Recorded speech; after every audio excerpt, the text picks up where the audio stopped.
Everybody.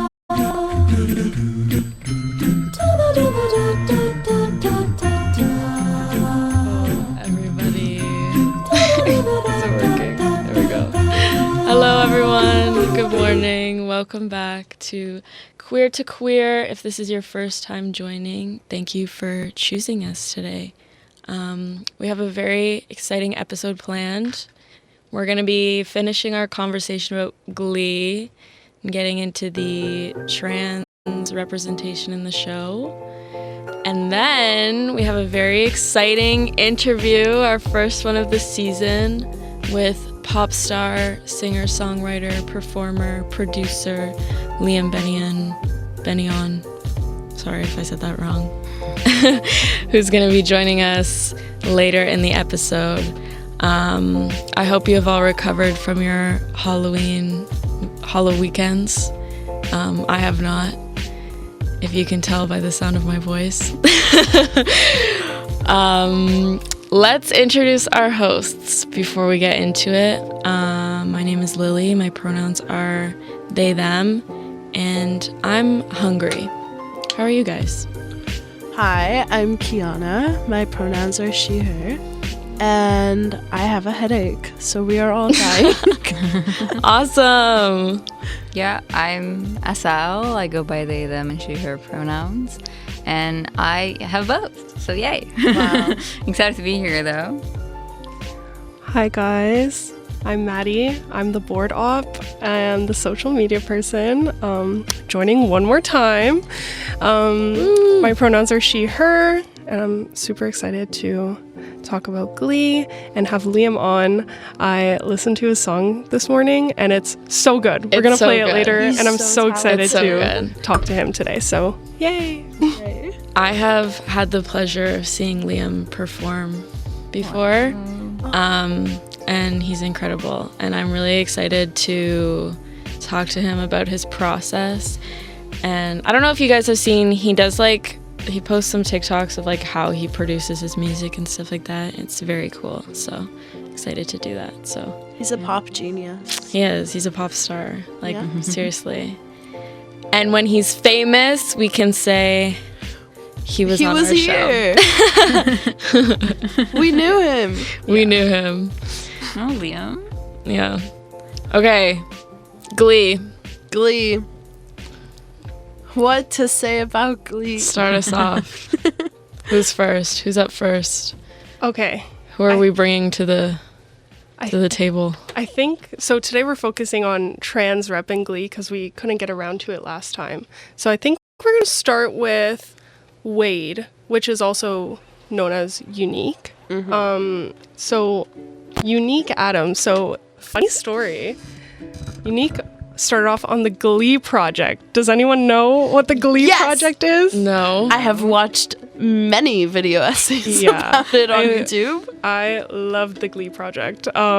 Basically, it was a reality show where all these like teens or like, no, not even teenagers, like Young adults went, and it was like American Idol style, Next Top Model style, but like to be in Glee. So they would like do performances every week. Anyways, I know of this. yeah, Boot the camp winner style. got like a feature on Glee for like a couple of episodes. So Unique. Did you audition?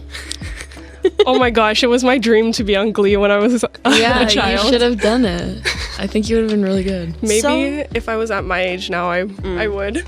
Yeah, we were like little tiny babies, middle schoolers. We true. weren't allowed on We Glee. weren't Come the target on. audience. Yeah. No, But- definitely not. Unique. So Unique started off in the rival high school Carmel High, where Jesse St. James was from. Oh my God, Jesse St. James. Yeah, and he was actually the coach for Vocal Adrenaline. So he was like this really intense coach. Him and Rachel are, honestly, I think they were meant to be together because they were both literally insane. Yeah. I mean, And I think that was... No one loves music more than those two. I mean, they got together at the end, no? Yeah. Endgame?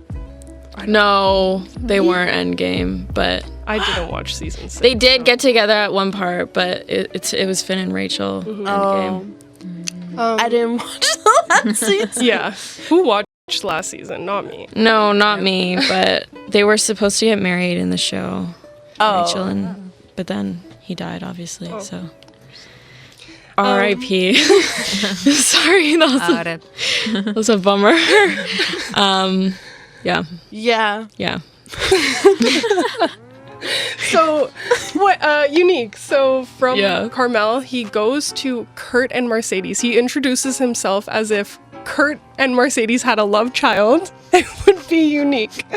So, he confides in Mercedes and Kurt and, like, says, I want to go on stage as Unique, my alter ego.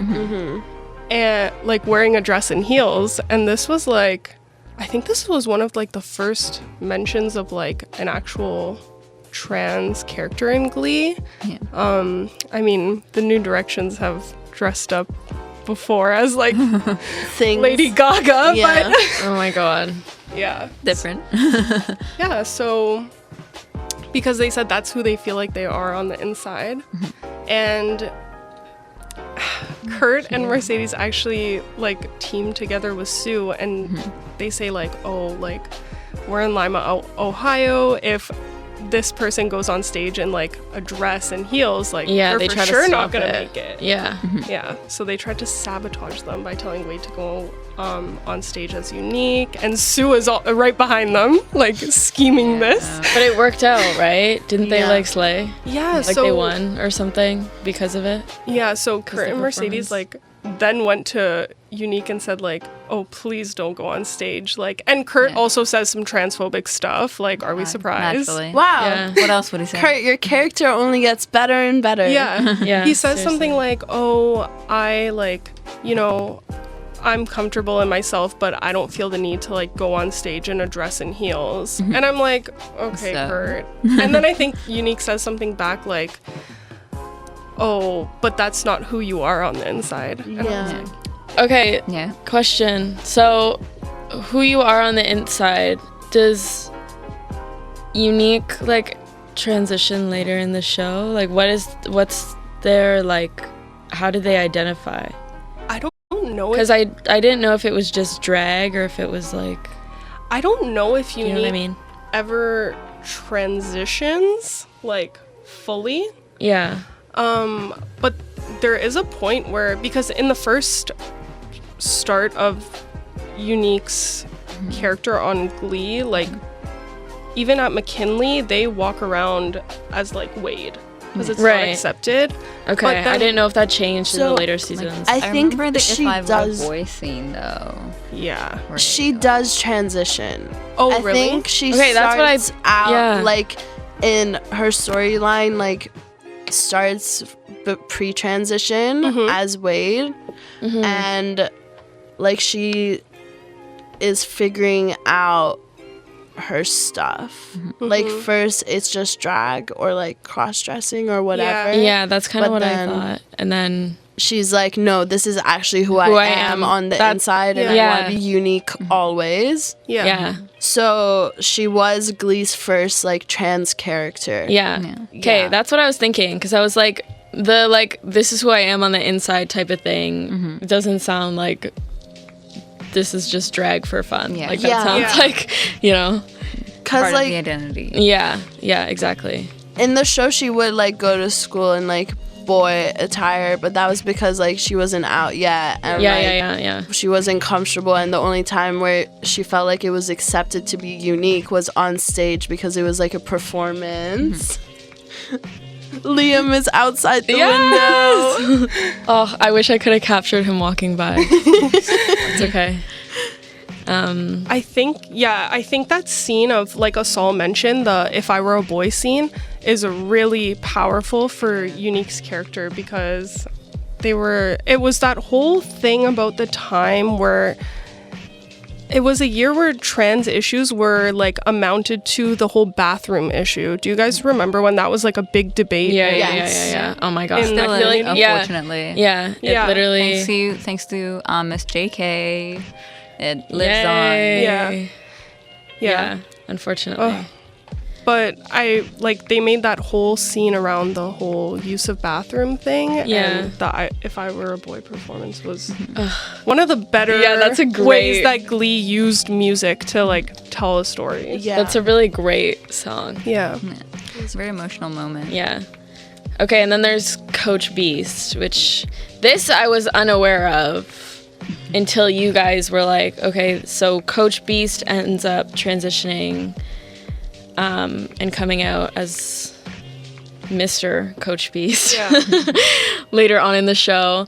And yeah, we read some articles about this, and I feel like the general consensus from like viewers and stuff was that the way they did it wasn't that great, and it seemed like they kind of were like, we need another trans character. What can we do? Oh, here was this mask, like more butch woman.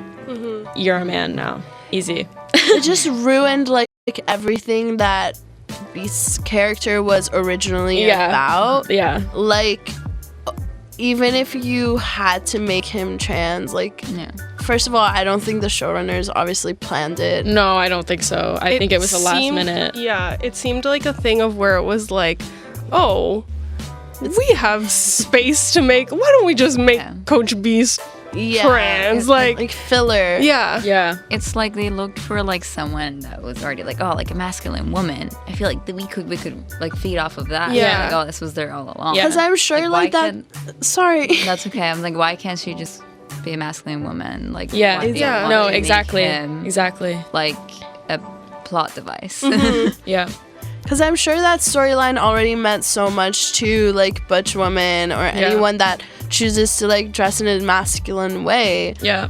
And like that storyline took like a while, like a full season or something. It was a big deal. And Yeah. just erased all the progress. I know. I think it kind of sucks. I mean, not that it sucks that there's like another trans character. Obviously, I think the show needed that, but I think it was lazy writing that they were like, and it kind of, that was something that you don't see a lot in media. I feel like is like more masculine women who, especially like she was straight, I believe, like in the show as well. So that was kind of like a unique situation, and like that was kind of like identity or like gender expression versus like sexuality. Like, can you still be a straight woman? You still want to, be feminine in some ways, but then like how you present is, like that was a very interesting conversation, I feel like. And then to just be like, oh, like he was trans the whole time, actually, like that. Like, come on. Are you serious? Like all of that for nothing. And I think they could have just written in a different character, or it would have been better even if it was someone like less expected, I feel like, like it didn't have to be so.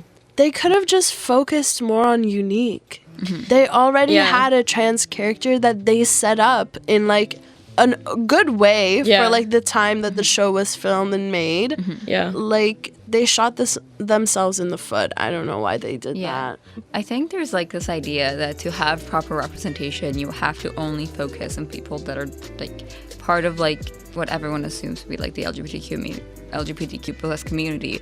But a part of the fight is to make sure that straight people are also not forced to be in the stereotypes that they're expected to be. And so that applies to both women and men with toxic masculinity and toxic femininity. And that's another important conversation to have for diversity, to be like, so these, like, wanting to, like, your self-expression does not mean your gender identity. Yeah, exactly. That's an important conversation. Yeah, exactly. And this kind of just undermined that whole thing. Yeah, I think so. Oh, perfectly worded us all. I was like so entranced listening to you. That was perfect. No, yeah, exactly. Like spot on. So I think that kind of sucks from them. And even just how they did it was like pretty lazy. And I don't know, like I watched a few of like the things from that episode, and like they had this weird episode where like Unique and Coach Beast are then like, like I don't know. I think they joined like a trans like show like it was together. like and I was like, ugh, like you guys, this is just no, like But do something different. Like it was so predictable in a way. it was pandering to the audience. They were trying really hard, but like Yeah. they weren't really saying much. And Unique, also they fumbled the bag on that with the catfish episode. Do you guys remember that? Yeah. She just catfishes Ryder, and Ryder was not happy about that. Oh my god, was that the school shooter episode also? That was in the same. Yes. In the that same was. 40 There minutes. was a school shooter episode. Yes. Oh, yeah, there was. And it was never addressed again.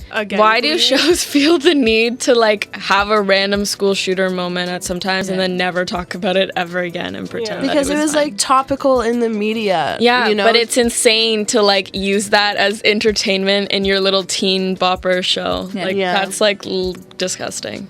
It's interesting that it's like a plot device that ends. Yeah. Yeah. Okay. I'm just gonna read this quote from an article that we found, and I think it's like such a good quote on Unique's character. And it just says, Unique was almost exclusively used as a trans prop during her time on the show, and her storylines included things like catfishing a friend, which plays into stereotypes about trans women who attempt to trick straight men into sleeping with them, and a fight to use the bathroom. She ultimately won that battle in the sense that she was allowed to use the teacher's bathroom, not truly a victory. Boo. Boo. Boo. Correct me Make if I'm bathrooms wrong. accessible. Yeah. Yeah. But correct me if I'm wrong. Didn't Mr. Shu literally be like, nah, my kids need to twerk, so I'll give up Unique's bathroom rights? Because Sue was like, if you want Unique to have a safe space, stop twerking. And Will was like, no, I need to dance to Blurred Lines by Robin Thicke. Oh my god. Okay, can we talk about what was that about? the article I found yesterday that said So- Mr. Schuster was written to be a crystal meth addict? Like that was what his character was makes originally sense. written for? Makes sense. Like Oh my god. I just think like what It's hello? I think Mr. Shu was a danger to children, and he shouldn't have Yeah. been allowed in a school setting. Like Yeah. yeah. Conclusion on Glee. Yeah. What happened there? It's all a fever dream. It just went on for so long, and like we all pretended like it was kind of normal.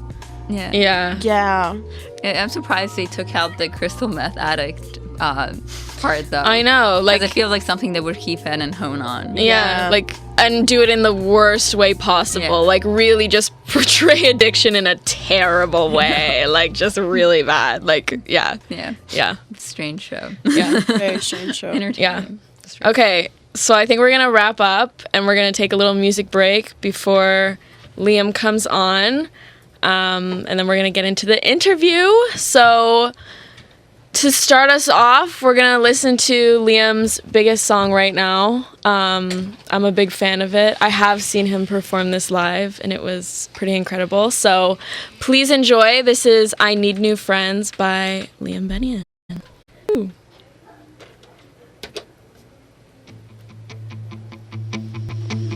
I'm sick of being kind, I gotta take out the trash. And maybe it's about the time I come to terms with the facts and say it. I need new friends, I need new friends, I need new. What a great night we sat around on our phones. Won't put up a fight cause I can't even go home. Another high, how great is it to be stoned? No, I wouldn't not, I can't hear a thing because my brain will tune out. All of the words I never did care about. Well, what is it worth? Oh God, I'm starting to doubt. It's getting too loud. I'm sick of being kind, I gotta take out the trash. And maybe it's about the time I come to terms with the facts and say it. I need new friends, I need new friends, I need new. I'm tumbling around inside a bingo machine. I'm just a number bumping into others for the routine. I'll say it. I need new friends, I need new friends, I need new.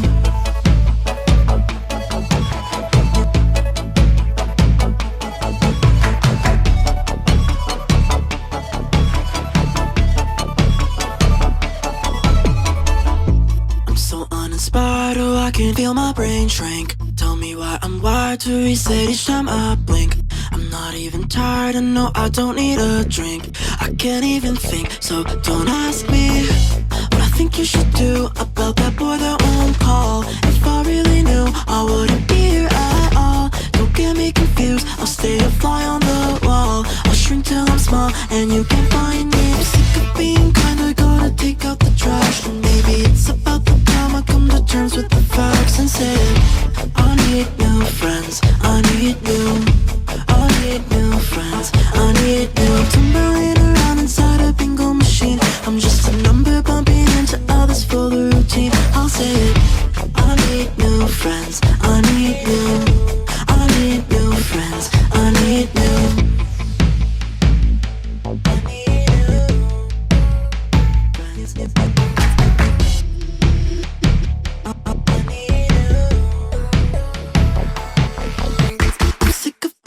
I gotta take out the trash. And maybe it's about the time I come to terms with the facts and say I need new friends, I need new friends, I need new. Tumbling around inside a bingo machine. I'm just a number bumping into others for the routine. I'll say it, I need new friends, I need new friends, I need new.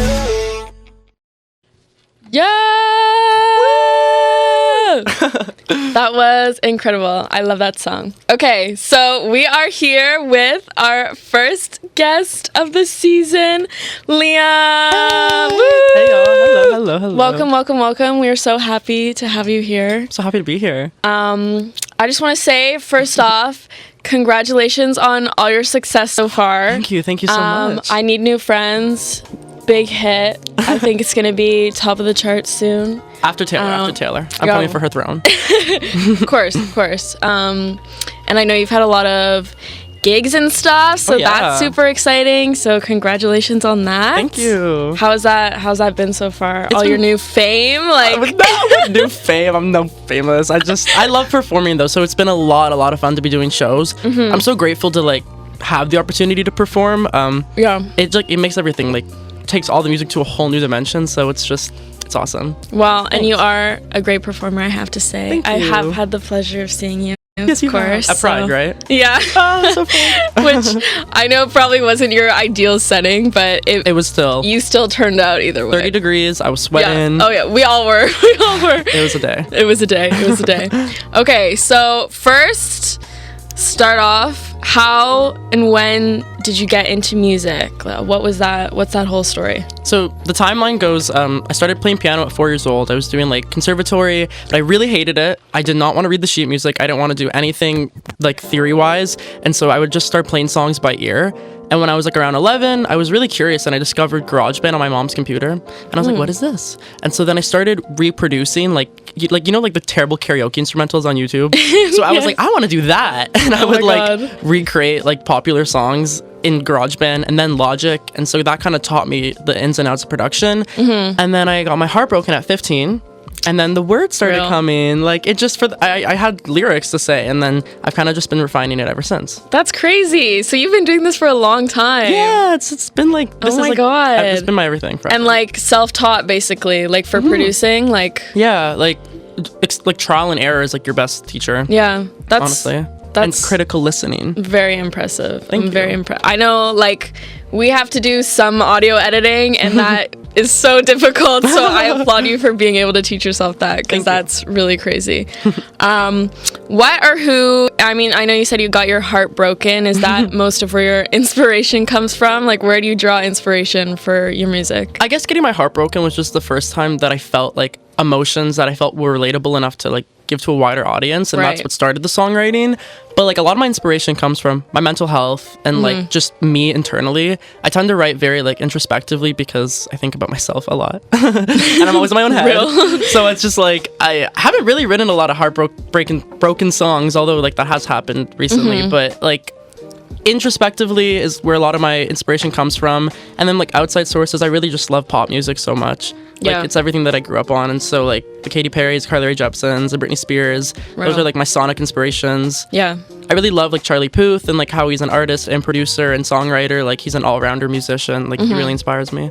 Cool. So is that kind of what you want to aspire to do, stuff like that, like more think so, well-rounded, like kind of doing a bunch of different styles, a bunch of different. Because I always just like had my heart set on being a songwriter and producer for other artists, and like that's still really the long-term goal because I love just creating music so much. Right. But then like I discovered being in like my own voice in the past year, and like I love performing. I'm quite conflicted. I'm like, oh, do I want to be an artist or I want to be just a songwriter? I think I can do both. Yeah. That's so awesome. I just love performing. Like God, it's so fun. I get to dance. I get to sing.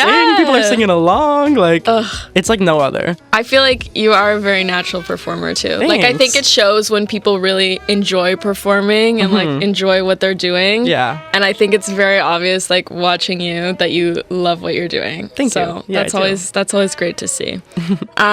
Okay, can you walk us through a little bit what your creative process is like for like writing, producing, anything, or even like how you put together your performances? Yeah, anything so like that. For like creating songs just on my own, I'll often just start at my piano. I'll just like sometimes what I do is I just throw my hands on the piano and go and then just like run them along the keys until like I hear a tone that like inspires me, and then I'll try to create like a chord progression, and then melodies will come, and then lyrics. And so I'll kind of just, that's how I start from scratch. I also, when I'm producing for another person, I'll get like a demo from them, just like a rough outline of the song, and then I'll just start playing with like sonic textures that I feel would fit it thematically, and then I'll start building the production just from the ground up. And then like my performances, this is like a new skill to me, is putting together a show. Right. You know, because like the first shows I did were just like open mic stuff, and then like a 20-minute set here and there where it's like, hi, this is one song, this is my next song, this is the other song. But one of my close collaborators and best friends, Fira, she's a really amazing like performer herself, and she kind of taught me the importance of like structuring a show. It's almost like musical theater, you know, like there's peaks and valleys. You want to have your audience feel like emotions, so you're bringing it down for a song, bringing it back up, telling a story throughout. So like I kind of like sat down and made my live show like a really grand experience where there's like transitions and dialogue in between and audience interaction. So it's just as creative as like writing the songs themselves as arranging them. Oh, definitely. I imagine there's like a lot of just logistical things that go into planning that. So it's pretty fun. Yeah. Okay, what is your favorite song you've written, and what's the story about it? It doesn't have to be one you've put out even necessarily, if you have a little secret something, but no pressure. My favorite song that I've written for myself is, it's probably my next song, Don't Call Me to Party, which I love that song. I wrote it about like this time last year about my friend who went to a party without me, a Ryerson TMU Frosh Week party, and I wasn't invited. And when I called her to ask for an invite, she was like, oh my God, I can only scan up 2 people, because it was inside Hoem. And this is when you could literally only scan up 2 people. Yeah. I wanted to be there so badly. And she was like, no, I can only scan 2 people, whatever. And then she sent me like a really mean voicemail, and I turned it into a song that night. And so like, I really love the song because it's so catchy. And it really just captures a moment where I was so mad at her. Like I literally blocked her for 2 days just so I could like keep the arrangement to like arrangement to finish it. Yeah. She's still my best friend. It was her idea to put the song or the voicemail in the beginning. Yeah. So I just love that song. It's so catchy. No, I love that song too. Thank you. I think the voicemail at the beginning is so funny, like so funny. Yeah, I can't wait to start the promo for it. It's gonna be like all the TikToks like, show my best friend the voicemail that I put in her song. We're gonna pretend like it's real or something, you know? Yeah, you haven't released that one yet, right? That one's coming in January, so. Okay, January. So we can be waiting for that. Yeah. Is that the next thing you're putting out? I want to just keep doing single after single. Yeah. So it's pretty fun, giving each song like a big moment. Yeah. Do you think there's ever an album or an EP in your future eventually? If the album writes itself. I feel like I'm the type of artist who doesn't want to just bundle the songs that I've made sporadically and say, this is my album, because like, this is a compilation, you know, it's not really an album. Yeah. And I guess in today's streaming era and like the way the music landscape works, it's like, why would I have an album with 2 songs that aren't getting as much attention versus like the singles when every song can be a single? Yeah, that's very fair. So no album for now. No, I'm rejecting the concept of an album. Yeah, no, I think you're totally right about that. Like you don't want to diminish all your you know, by just throwing them together. An album will write itself. Yeah, very fair, very fair. Okay, where do you see yourself or where would you like to see yourself going forward in your like creative career, like music, staying in music, or like in what type of, you know? I really want to hone in on my songwriting and like work as being a professional songwriter, like being that person like writes every day. Like, you know, I'm writing for myself a lot, but I want to get back into like collaborating with other people and becoming like people's go-to songwriter. Like my dream is to be at like Cruise and Tangos and they play like a huge dance song that I wrote and like nobody knows that I wrote it and I'm just like, wow, like I love this song, and I'm like, I wrote this song, did you know? Like that's my dream. That's my absolute like Cruise dream. and Tangos. Maybe not specifically Cruise and Tangos because I do not want to wait in no line. No. Oh my god, the line this weekend was crazy. I stayed home last night and worked on a song instead. So Good for you. Yeah, Good it was for you. not my part. Good for you. Okay, that's cool though. So writing for other people, like, also is a big thing you want to do. Huge thing. I love it. Who is like your dream person that you would love to like either write a song with or like collab with or like do anything with? I used to have like, you know, my idols in my mind when I would get asked that question. Like I would love to write with Carly Rae Jepsen, but honestly, like my dream collaboration is just whoever I have the best vibe with. And like my dream collaboration is just like to make a song with one of my friends that like propels like into the world and like it just came from a pure place. I mean, of course I'd love to write a song with Carly Rae Jepsen.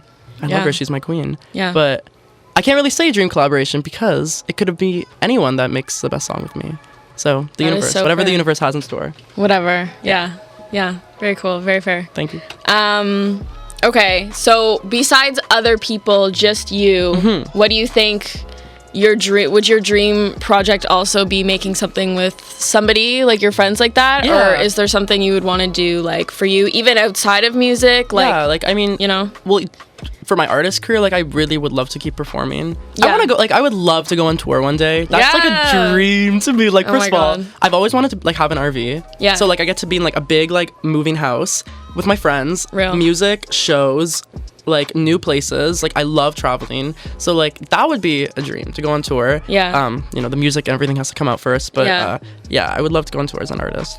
No, that would sound super even like exciting. in Ontario, Kitchener, like wherever we're going, Kitchener, Waterloo, we're going to Guelph, we're going to Ottawa. Like I'll hit up, you know, the Ontario World Tour. You got to do like a universities tour. Oh my god, I think they would love that. Honestly, that'd be fun. Yeah, next Frosh Week. Yeah, the kids at Western would eat that up. They would. They need new friends. We all need new friends. Come on, the Frosh Week, we're all desperate for new friends. Like exactly, it's the anthem. It'll come back every year. Yeah, I've loved seeing your little I need new friends applications and stuff like that. Even on TikTok, I know you do the videos sometimes where you go around. What has that been like? I know like you're on a few different platforms now, right? Like, how has that gone? It's really fun. Like when I had that idea, like I was like, you know, the song is called I Need New Friends, and it honestly came from a pretty dark place where I really felt isolated and pretty depressed. But then like I've given the song so much light, and it's made me really happy to see like what it's done for myself. I've genuinely made so many new friends. Like I met a lot of you guys in the last year since I wrote that song.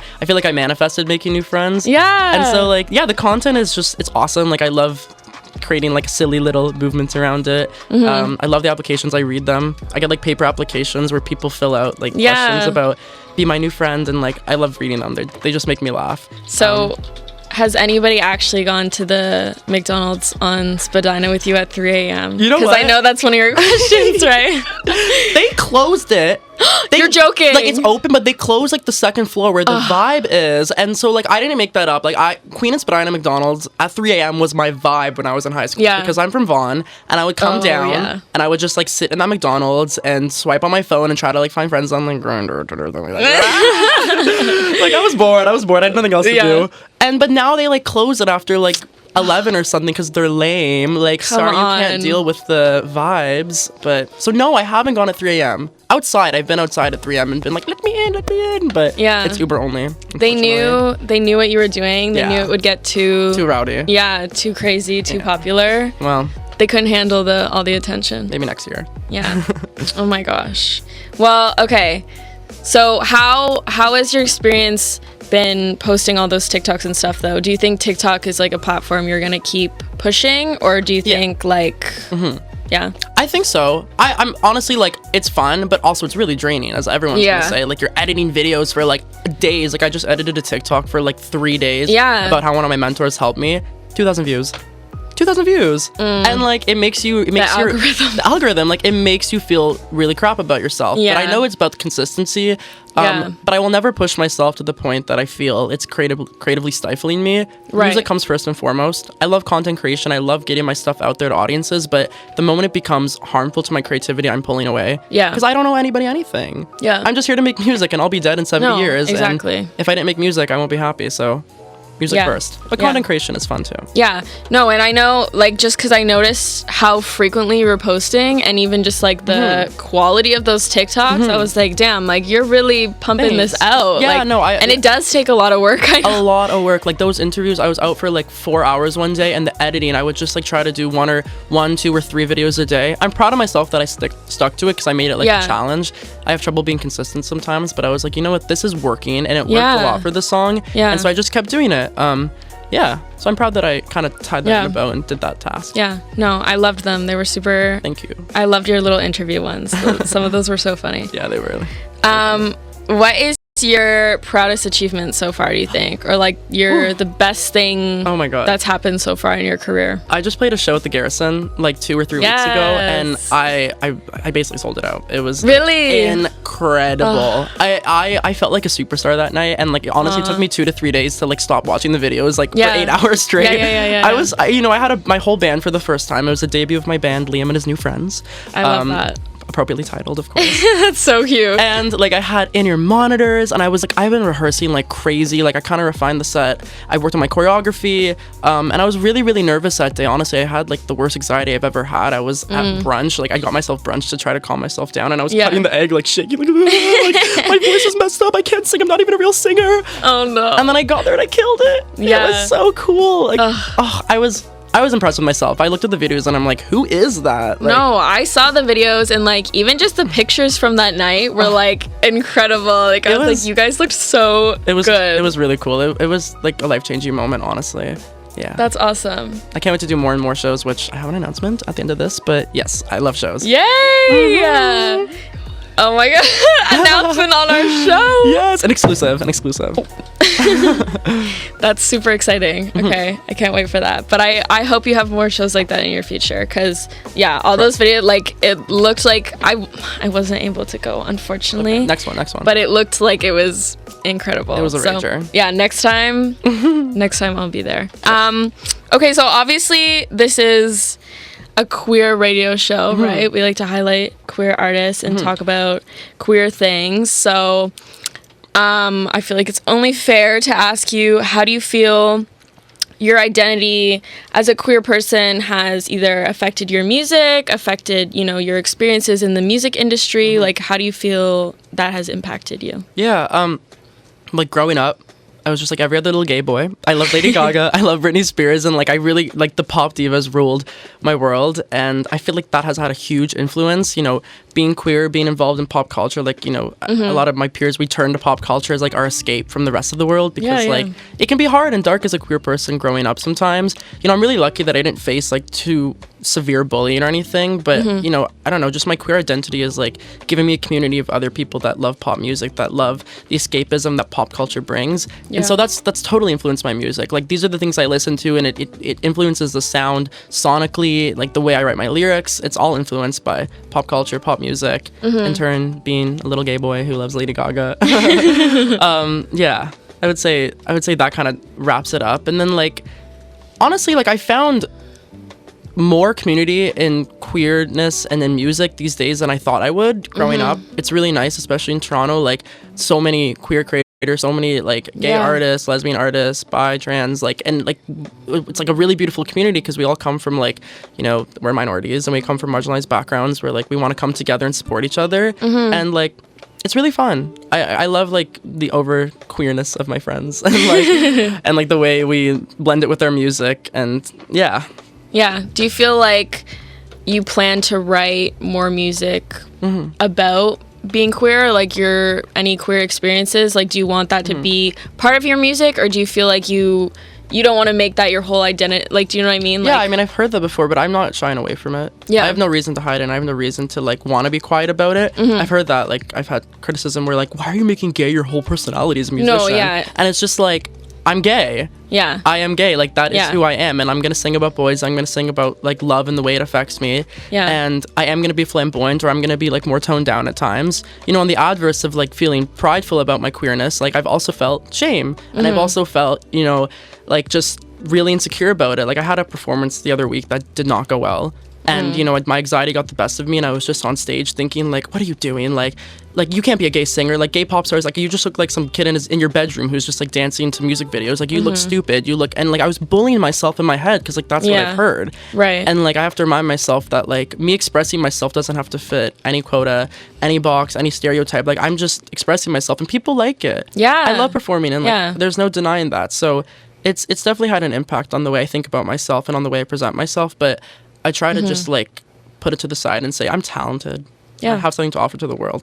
That's kind of separate from my sexuality, but I'll still let it, you know, be in my art because I embrace it. Yeah, of course. I think that's great too, and I think the best things usually come from people who are authentic, right? And Yeah. being themselves, and like it shows when people are comfortable with themselves and love who they are and their identities and I'm everything human. like that. Like, we're all insecure. We all have, like, you know, like, we're affected by our self-identity. So Yeah. I have to be honest about that, or else I would just be like a showgirl, Yeah. which I like to be at times. I like to put on a show for you, but also, like, I will cry on stage and, like, show you that I'm still heartbroken over the sky. Like, Which is, you know, I just human. have to. Yeah, whatever. Yeah. Again, I'm going to be dead in 70 years. Like, if I Yeah. didn't live my life to the fullest, what am I doing? And I think people need to hear that stuff too, right? Like, I imagine growing up, there probably wasn't tons of, I mean, I know for us too, like, there wasn't tons of queer representation in music, especially. Like, do you feel like you want to be some kind of, you know, person for, like, younger people to look up to? Yeah, like, as an artist and also as, like, a producer and songwriter as well, like, I think it's really powerful. Sometimes you see, like, you know, the producer is just, like, this cis white guy, like, who's straight and just, like, behind the board, and, like, I think there's something really powerful about being, like, a gay producer who's, like, influenced by pop music, who's influenced by dance music, and, like, kind of, I don't know, it feels, I want to see more of that. There is, like, a lot of it cropping up, and, like, I love to see it. Yeah. I love to see gays behind the board. Like, come on, show me your Yeah, magic project. I know. Like, you're, like, I love it. I love that. Yeah. I love that. That's awesome. And I hope to see more of that too. So I'm glad. Yeah. I'm glad you're breaking through into the industry. Want to see more of that. Always, always, always. What can we expect from you going forward? Like, what do you have in store? Any little things you can tell us? I have a show announcement. November 17th with Lemon Sage at the Rivoli on Queen Street. I'm so excited. Yay! Woo! And it'll be my second show with my band, which I'm, like, really looking forward to. Yes. Because I've always wanted to work with Lemon Stage, and so they reached out to me last week, and I was, like, thrilled. I was like, oh my god, I'm somebody. Like, oh my god. Like, Oh my they saw my submission. I mean something. Like, it was very exciting. So Yeah. that's gonna be a really fun show. It's a really nice venue. I'm gonna feel very fancy when I go in. So yeah, please come up. Tickets are like $10. Like, my god. a steal. Come Okay. on. That's less than cruise and tangos. Yeah, Like, no, come on. seriously, You get that's- live entertainment and you don't get harassed by the security guards. Like, That's really good. yeah. That's really So good. That's what's coming next. That show. I'm going to New York to play a show in December. Yeah, I wanted to ask you about that because that's insane. That's really cool. I know. I cannot wait. Yeah. Oh my god. Do you have a big, like, fan base in New York as well? Like, I have, you know, so I lived in New York for 6 months last year. Okay. Which culminated in the I Need New Friends saga. But I still have, like, you know, I have, like, a community there of friends and, like, people that I love and I can't wait to see again. So yeah, I can't wait to, like, show my friends and fans, like, what I've kind of turned into since I lived in New York. Yeah. You're going international. Dubai next, Brazil. Oh my Like, we're going out to That's so exciting. Yeah. No, that's seriously, like, really incredible. Thank you. And okay, November 17th, yeah? November Save the 17th at date. the Rivoli, Queen Street. Yeah. $10 tickets. Yeah. There's gonna be other performers as well. They haven't announced them yet, but it's gonna be a fun time. So come on out. Okay, yay! When the official poster is released, we'll put it on our socials. Yay, thank you. We'll put it- Yes, Hopefully in the yes, next 2 yes. days I'm gonna get it. So Okay. thank you. Yeah, we're gonna promote that for sure. Yes. Do you have any, are you writing anything more? Like, can we expect some songs to come out? Or do you think for now performing is what you're sticking to? Performing, and I have, like, I just recorded drums for, like, my third single, so I'm just kind of working through the songs and just refining them. Second single's done, third single in the works, and then there's, like, come a few after that, you know, it's kind of like just up to the universe. Like I don't really have a plan for anything past that, but I'm always writing, and I'm writing with a lot of new artists now, which is really fun. Ooh. Also, I just put out a song that I produced for my friend Ali called Maybe Maybe, which came out in September, it was really fun to be a producer behind the scenes again. So I can't wait to do more of that. I'm working on more production for more people. Yeah, Yeah. that's awesome. That's really exciting. Thanks. Yay! Okay, we're so excited to see what you do next, honestly. Thank you. And this has been great. I feel like I understand a lot more about what goes into it. I mean, I'm a big music person, but not a making music person necessarily. Still an appreciator, yeah. Yeah, so it's always cool to hear like people's process and like everything that goes into that. And I mean, you're doing everything, like the performance, all of that. So that's really incredible. Like I can't imagine all of the work that goes into that. And I think it's obviously paid off, right? Yeah, it's been awesome. Like I think we're seeing you just go up from here. Like this is actually so exciting to have you. We literally, before you came in, we're like, he's gonna be famous, and we can say that he was on our show. This is my first. We had him this first. is my first like radio interview. I did a podcast interview. This is like my first like Oh my God. live, like ooh, I love it. It's so fun. I love talking. If you can't tell, so No, me too. I'm a natural. That's why we do this. Yes. We all love talking. you guys are awesome. I was watching out there. I was like, this is entertaining. I'm gonna tune in every Oh week my now. God! Thank you so much. Okay, plug everything you want to plug. We only have a few minutes, I think. Yeah, so all my socials are Liam Benayon, LiamBenayon. That's TikTok, that's Instagram. You can find my music on there. My Spotify is Liam Benayon, and my first single, I Need New Friends, just came out this past summer. So stream it. Look for more coming next year. Rivoli, November 17th. Yes! And fill out a new friend application on my website because I want to be your friend. LiamBenayon.com. Yay! Thank you. Oh my gosh. Okay. And yeah, if you have any exciting things, I think we'll definitely be posting some stuff on you. our socials. guys We like know. to promote you, of course. Thanks. I'll promote you guys. Our first guest of the season. This was really great. I What think, season number is this? season 3. Amazing. Yeah. Wow, good yeah. guess. I know. Really nice. Maybe season 4 in the future. We'll see. Ooh, everyone's like, ooh. I'll vote for it. Thank you. You're welcome. But yeah, thank you for being our first guest. Thank you for having This was me, so great. I guys. think Thank this was you. a really good start This is a great start. for our was for our really good. interviews. Hopefully there will Yes. be more to come. Thank you everybody so much for tuning in. Thank you, Liam, for being here so much. This was awesome. We hope everybody listening enjoyed. Make sure to check out Liam. Make sure to check out us. You can find us on Instagram, queer.to.queer. We are streaming on Twitch now, so the links will be in our Instagram bio for that. You can watch our old episodes if you missed them. This one will also be there. You can share it with all your friends, Liam, so they can watch the whole thing if they missed it. Nice. And yeah, check out Liam. Check out all of our other stuff. We got a bunch of stuff in our socials. You can look at that. And now we will be listening to "Lost in Translation" by, I can't read it. Sakako. Yeah. Oh. We're Toronto artists. They're one of my friends. Yay! Oh my God! No way! Always represent. Yeah. Yay! Okay. Thank you guys so much for watching. We hope you enjoyed, and we'll see you next week. Bye. Bye.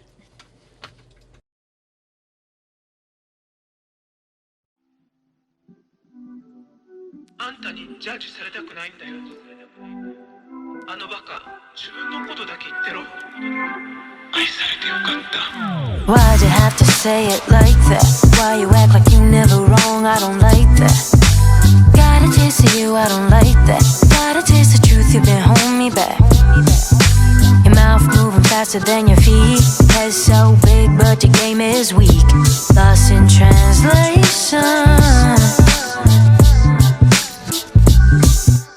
Why'd you have to say it like that? Why'd you have to say it like that? Why'd you have to say it like that? どうしてそんな風に言うのか You know To think I ever let you in makes me sick. What was I thinking when I thought I could fix this? The ego inflation, the toxic elation.